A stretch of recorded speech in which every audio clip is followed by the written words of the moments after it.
Hey, welcome back everybody. Jeff Frick here, coming to you from the San Francisco Baylands, not too far actually from the Computer History Museum in Mountain View, California, where last December I had 10 amazing interviews at the Humanoids Summit. And I'm so excited that in collaboration with Humanoids Summit and All Ventures, we are co-releasing those interviews via Turn the Lens. So I'm excited to release the next interview in that series is Ed Colgate. He's a professor at Northwestern University, but in this context, he's running something called the HAND ERC. And I have to read it because it's not an easy thing to remember. It is the Human Augmentation via Dexterity Engineering Research Center. So it's a government-funded program that's got 5 universities, I think 33 faculties, a lot of students doing core research around hands, around dexterity. What does dexterity actually mean?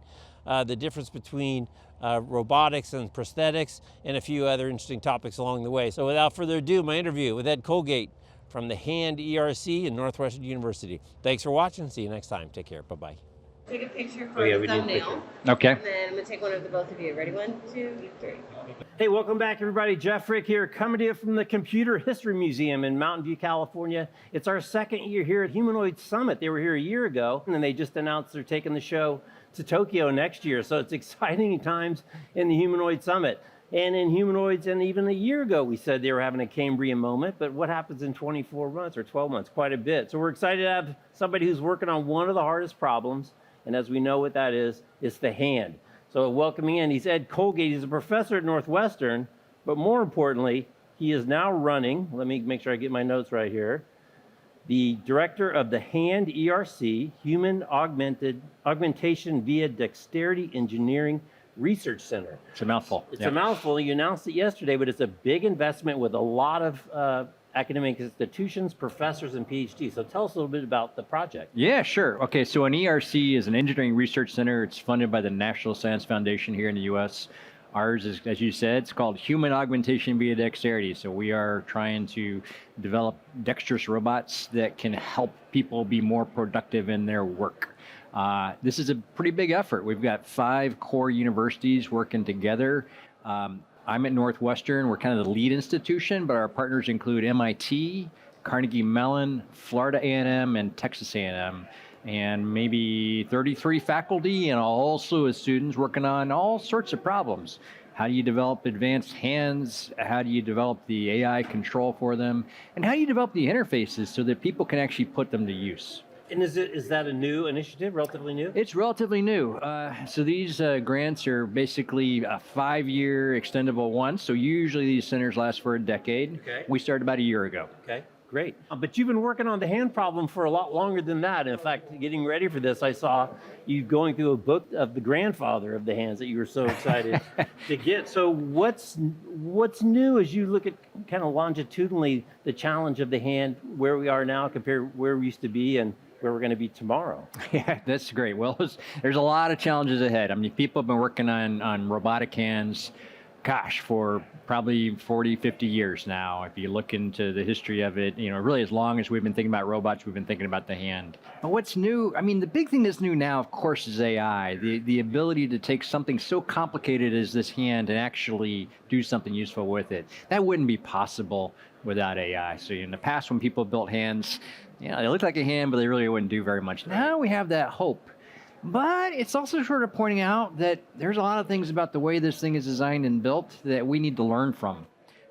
So, for instance, one of the things that we've noted is that when humans use their hands, they usually establish really large areas of contact. When robots do, not the case. I mean, really different, really dramatically different. Now, why is that? All right, well, probably those large contacts really help solve the problem of dexterity. The skin has got all sorts of sensors in it that tell the brain what's going on in a really, you know, minute, intimate, physical way.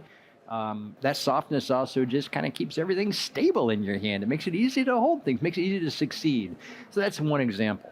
And lots of other things. Right, so you had a great talk yesterday, and you talked about the softness. So let's dive into the softness for a little bit. And I learned last year about collisions, which normal people call bumping into things. Yeah. And it's a real problem if a big, heavy machine bumps into grandma and knocks her over. So we have this soft material, but then you said it's hard to get a soft material that will last. But what struck me is our skin doesn't last either, right? That's right. It gets cut and it gets regenerated. Yep. And then the other piece that you talked about, which is so unique, is the sensors. Yep. And having sensors, not just a couple, but a lot. Yeah. And you made a really funny comment. You talked about most people doing pressure sensors, and we don't have pressure sensors in our hand. Yeah. So this whole thing is going through my head, and it seems like it's like there's the hands, but it sounds like a really important piece is the skin. Yep. Should the skin be a separate effort? Because also skin stretches far beyond our hands as well, right? To get that sensor kind of array. So where does the soft tissue thing was a really fascinating comment to me, because it's a real hard challenge to be both durable, but also pliable, and then all the goodness that comes from the softness for control. Yep, exactly. So, kind of the way we look at it is when you look at actually solving the problem of dexterity, it really helps to have those big contacts I was talking about. Well, how do you get them? Softness. If you really need softness to be dexterous, then we've got a whole slew of problems, because things that are soft are usually not durable. Right. So let's talk about the skin. You're right. Human skin, it's not all that durable. We're constantly rubbing it off, right? But it is this amazing thing of regenerating itself from the inside out. We don't have that technology, and quite frankly, we're not even trying to develop that. It's not clear that we want to solve all our problems the same way a biological system does. Right. But we still have to solve the problems. If we want things that are soft, we have to figure out how to make them durable, right? We have a lot of other methods that we can use. We can work with materials that maybe biology can't work with. We can work with metals and ceramics and things like that, which are of course not soft materials, but then we can put them together in a matrix with things that are soft. We can use geometry and make them bend. And so there's a lot of interesting tools at our disposal as engineers that biology may not have had access to. We are working actively on that problem. We have a team, it's like Texas A&M and Florida A&M, that's very actively trying to figure out how do we make skin and how do we make it durable? And then at Carnegie Mellon, they're asking the question of, well, how do we integrate that with sensing so that we know what's happening to the skin? Right. You had another really great demo to demonstrate what is dexterity. Yeah. You just had a little toy. I think it was a little plastic hand. Yeah. But you have it. No, I got something similar. Yeah, pull it out.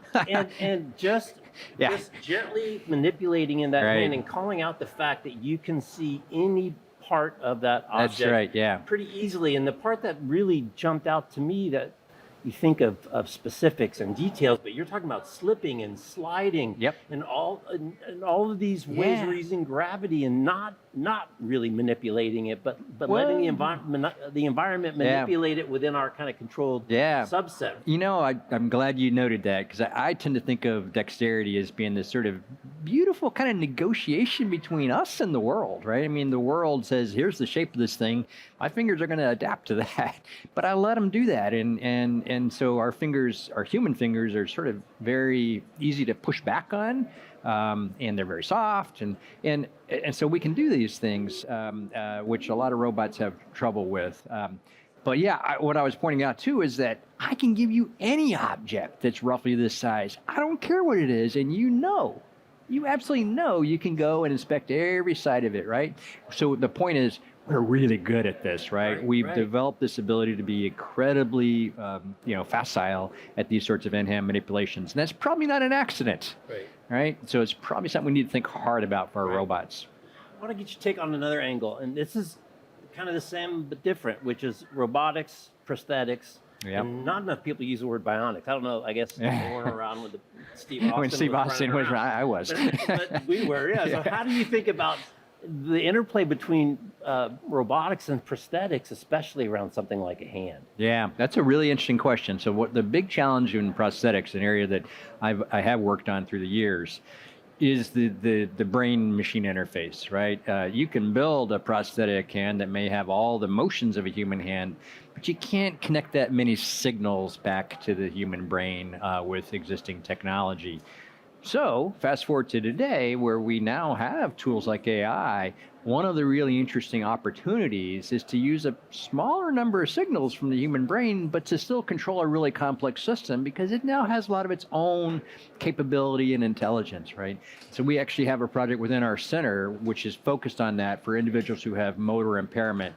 Maybe not missing a limb, maybe, or maybe simply having limited mobility and they need a robot aid. So the question is, again, with very limited information bandwidth, how do you get that to be useful and do what you want it to do? Right. Yeah. Interesting. Running out of time. I know you got a short window. Amongst all those projects, 5 universities, 100 professors, or 20, whatever the number, a lot of people. What are some of the cool ones that maybe are less obvious, less kind of under the radar, that are going to have a significant impact, but kind of like bumping and soft tissue maybe is not at the front of everybody's mind? Yeah, I think they're all cool in my view. I love all my kids, Good, right? good. But I'll pick one. You can pick a couple. Actually, I think some of the stuff we're doing in actuation, like artificial muscle, is really interesting. So another thing about hands, right, is that we have something like 30, 35 muscles that control a human hand. And everything's packed in a really small space in your forearm and your hand. So it's very unlike an arm or legs or the torso, a lot of stuff going on in a small volume. And that makes it really tough to engineer with today's tools. Right. You hear lots of stories, you read lots of stories in the press about robots overheating, and it's usually the hands, right?